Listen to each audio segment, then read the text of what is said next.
It's Car Con Carne. Let's eat in the car. It's Car Con Carne.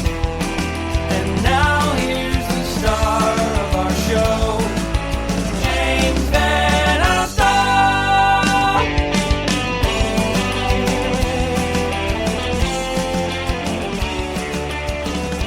Yes, this is still Car Con Carne. I am not JVO, but don't worry, JVO will be back. Car Con Carne is a Q101 podcast, and I'm from Q101. I'm Kevin Kellam. You've seen me here with JVO in the past, and don't worry, he'll be back, and we're still giving you the delicious dessert of an audible conversation you need to hear.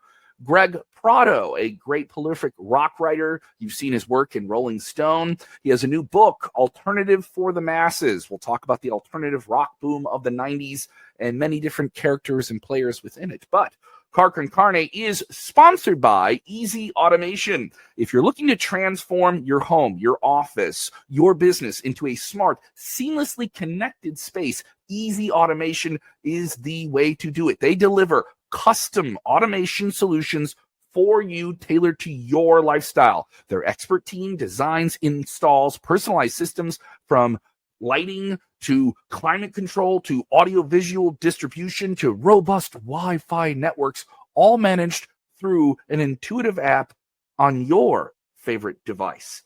Easy Automation makes technology work for you effortlessly, reliably, and always with your satisfaction guaranteed. You can go to easy-automation.net. That's easy-automation.net. Or you can call our man Dan, yes, Dan, at 630-730-3728. That's 630-730-3728. And take control of your environment today. Car Con Carne is sponsored by Exploding House Printing. Yes, truly local brand listeners. You need to get the word out. You need something that people can hold in their hand. It's time to check out Exploding House Printing. They can help you with your screen printing, embroidery, and other merch needs. Yes, they're based in Hermosa, so they know what's going on around us. They know local businesses. They know creatives, which is you. They've worked with Logan Arcade, Gino's East, Sure, Dante's Pizzeria. I've been to all those places and spent money with them, so why don't you check out Exploding House Printing? Yes, Exploding House has been doing printing for decades, which means they have the expertise and the little magic to make your stuff great. Exploding House delivers production efficiency, cost awareness to offer a boutique print shop quality at a much lower large print shop price. You can check out their Instagram at Exploding House. That's at Exploding House, or go to their website, or just email info@explodinghouseprinting.com. That's info@explodinghouseprinting.com to get a quote. The 90s. Remember the 90s? I had to wear the 90s rock t-shirt. Yes.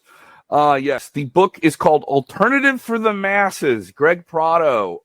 Why is the 90s the biggest time for rock music, seemingly, in terms of like transforming the culture, it seems like? Well, I mean, people look at that as definitely a transformation type of movement, or an era of rock music history where that happened. But if you back up, there were also some other eras where that definitely happened. You look back at the 60s with the Beatles, then going into the psychedelic movement with bands like The Doors and also the Jimi Hendrix Experience. Again, in the 70s with the whole punk movement, the early 80s with also like new wave, you could say. But then, yeah, of course, in the early 90s, alt-rock, the whole movement, it went beyond just music. It started affecting politics, fashion, media even. So yeah, there have been certain points, but like for me, the reason why early 90s alternative rock holds such a special place in my heart is because I was old enough to be buying the albums as they were coming out at the time, and also going to the shows that were being, like for instance, I was lucky to see the Soundgarden Super Unknown tour. I was able to see Radiohead supporting OK Computer, like all those great those great albums and tours at the time. What does it mean when I'll get this hard question out of the way, because things age, right?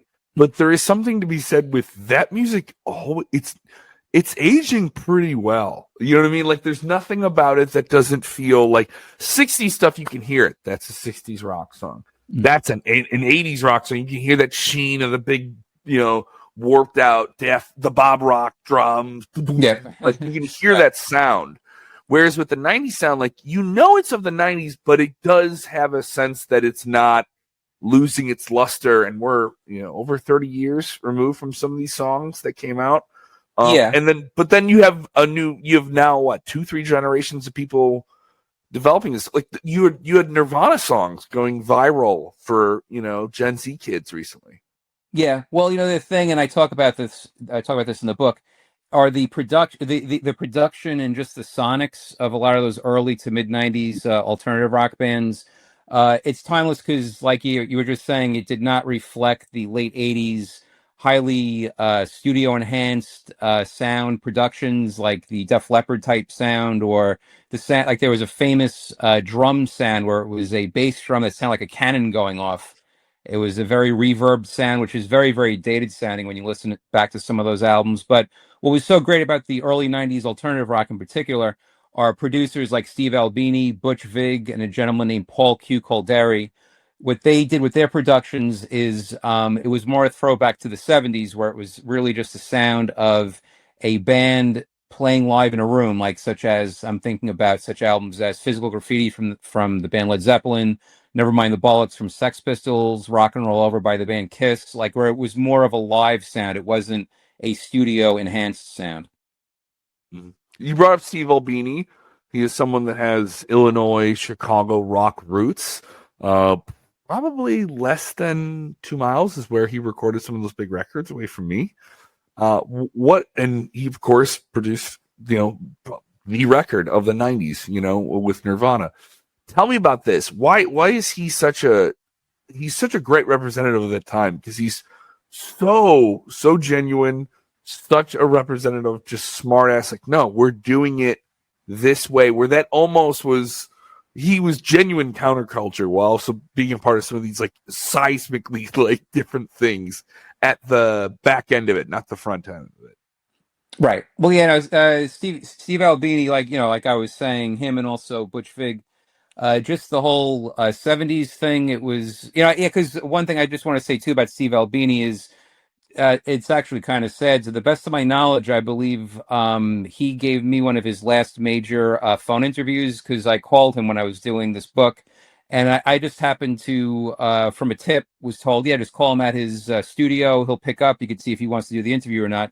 So I just called him, and it just so happened that he was there. I told him who I was, what the project I was working on. He was all for it. So we did a nice interview, and then sadly, about maybe 2 or 3 months later, I come to find out that he sadly passed away. So it was just great speaking with him because he told me all about like the microphones he used and also his production techniques and the bands he worked with. He talked about working on the classic Nirvana album In Utero that he worked on, but also working with PJ Harvey, the Pixies, and all the other great bands. So yeah, Steve Albini, I think, will go down absolutely, or he already is going down as one of the great rock producers ever. So, what do you think of this music? You have so many different people and personalities in it on this record. Matt Pinfield from MTV 120 Minutes. You had MTV getting on board. You had rock radio, like the stations I'm on, especially Coast to Coast. It wasn't one specific thing. Everyone says Seattle was like one city with a bunch of different bands. All the labels go there. But maybe the chip on my shoulders, because I'm, coming from Chicago and Illinois. How much did the Midwest get involved in this? Because it wasn't just, it's all the Seattle bands, though that was a majority of it, though. Mm-hmm. No, I mean, one thing is grunge was really the focus, especially early in the 90s, like 91, 92. But then some of my favorite bands from the 90s and even the 80s were not from Seattle, like the Meat Puppets were from Phoenix, I believe. So that was a band I absolutely love. You had bands like Shudder to Think, which were from Washington, as was also the band Fugazi. From New York, you had Helmet, and you had White Zombie coming out of there. So there were bands, of course, back in the 80s with Husker Du. We had them coming out of course, Minneapolis. So it wasn't just Seattle, but of course that was really where MTV and media was really focusing in 91, 92, 93. There you go. So for you, is there a story that you got? You interviewed so many people for this book, by the way. Fred Armisen is in it. Les Claypool's in it. You somehow got to have a conversation that hopefully was able to be reprinted and not offend anyone from Al Jurgensen. And just a lot of personalities in this. Is there one story you weren't expecting that you got here that you're like, oh, what did you just say? Like, because you have that many conversations, law of averages, you're going to hear something you didn't expect to hear. Yeah, there were some stories, definitely. There was a story I interviewed a gentleman from the band The Frogs that maybe not too many people know about, but they were a great band for most of the 90s. And he talks about how the Frogs had a sample of one of their songs used in the Beck song called Where It's At. And you just assume, like, all right, that was a huge song, a huge video from a very big album. You must have a pretty big, royalty payday from that. But it turns out it was the complete opposite, that either their label or their record company at the time just didn't do their research or something. And they wound up just getting paid a flat fee, which he said was pretty, I forget the exact amount, but he equated it just to a week's salary just at working a job. So that was kind of sad and also shocking to hear. But yeah, there were also some other stories, such as there's a famous story that goes around about Fugazi was supposedly offered $1 million recording contract with Atlantic Records and also Ahmet Ertegun, and that they may or may not have turned it down. I don't want to give it away, but I spoke with Ian MacKay from Fugazi, and he finally went on record explaining what the true story was behind that. And he does, in fact, say if they turned it down or not, and also why if they turned it down. I mentioned younger people discovering this music. Is there something fun or annoying? And this is just me because I have to allow it to happen because I grew up at the time when all that stuff started to hit. When you started to go and buy those records, you started to do that. Maybe more near the end of the 90s for me going into it, but it was seismic. I had 3 older siblings. So everybody had CDs. Everybody, the first time you got a CD, a physical album, there was something romantic about that. Some generations, they have just a song. Maybe they just have a song, and that's still very special. Is there something special, though, when you see someone who's 15 or 16 discovering a band, picking up an instrument, and they're talking about a band that you found when you were 15 or 16 or going to find their Soundgarden? Yeah, I mean, it's always great. I mean, I really think a lot of these bands, the bands that and artists that we cover in this book, Alternative for the Masses, it really is timeless. And the whole point of really me doing this book was I wanted to shine the light. Of course, people think about Nirvana, Smashing Pumpkins, Nine Inch Nails, like the really, really big bands. But there were also lesser known bands that if someone picks up this book, hopefully they'll either rediscover or just totally discover. Bands like Slint, and bands like Sebadoh, and bands like Grantley Buffalo, and the list goes on and on. So yeah, I hope that's what this book accomplishes. There's also this smart-ass sense in all of the music. There were some songs, I have an hour of 90s rock I'll do here, and we'll play some tracks. I'm like, you can never put that out any other time of the year. Like there's no other time frame that I don't think I would hear the song from the Flaming Lips, She Don't Use Jelly, on the radio if it came out now.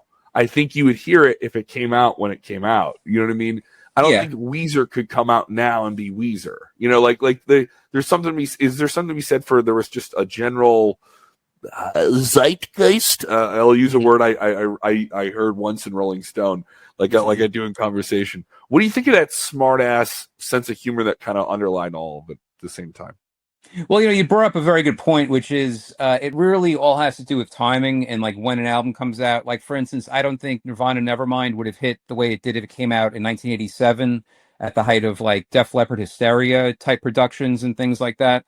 Just the same way, like, I don't think Jimi Hendrix Are You Experienced would have had the same impact it did if it came out in like the late 50s or like early 60s with like the, like whatever kind of like squeaky clean pop type stuff that was popular at that point. So it really has to do with timing and everything. I think that really is that was really the whole thing that was behind the success of these bands. The book is Alternative for the Masses. Where can they get it? Exactly does it come out? Yeah, so it's already available. It's available on Amazon, I would say, is the easiest place to get it. It's available as a hardcover, a Kindle, and also audio version. There you go. Love that. The audio version always gets me. So I think Yes. that may be the route I go. Right. All right. So my final question. This is the one that aggravates me the most, and I have to answer it. And I still don't know how to answer it as a rock radio DJ. How do you answer it as a rock radio writer or rock writer, rock musician, journalist? Is 90s alternative classic rock? Have we become because it's one thing to say it's classic, but to say it's classic rock feels like you're trying on your dad's jeans a little bit. You got to get used to it. I would say it absolutely is classic rock because I considered it classic rock back when it was coming out in the first place. Because for me and also all my friends, I know that we were just not we weren't listening solely to Soundgarden, Smashing Pumpkins, and also Pearl Jam. We were listening to that, but we were also still listening to our Rush albums from the 70s. We were still listening to Jimi Hendrix from the 60s. We were still listening to Devo from the 80s. So even as far back as, when I was listening to, I think back to 1994 when Super Unknown came out by Soundgarden. I had that point just discovered the Rolling Stones, beyond like the big hits. Like I had just discovered the Rolling Stones really heavily. I had just discovered Funkadelic really heavily. And I had just discovered also David Bowie beyond just like the hits and things like that. So yeah, it was, to me, it was always timeless and it always fit in very well with the best of the best. Alternative for the Masses. We appreciate it here. Thank you so much for the time, Greg. And I'm looking forward. Hopefully I get to see you at the Lollapaloozas or the Riot Fest at some point. Yes. Great. Thanks for having me on. I appreciate it.